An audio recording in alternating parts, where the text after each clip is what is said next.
Hello everyone, welcome back to the channel. Are you looking to manage your subscription on your iPhone?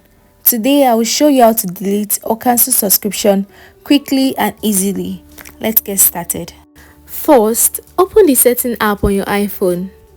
Then tap on your name at the top to access your Apple ID setting. In the Apple ID setting, tap on subscription. Here, you will see a list of all your active and expired subscriptions. Find the subscription you want to cancel and tap on it.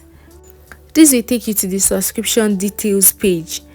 Tap on cancel subscription or cancel free trial at the bottom of the page. Confirm your decision by tapping confirm.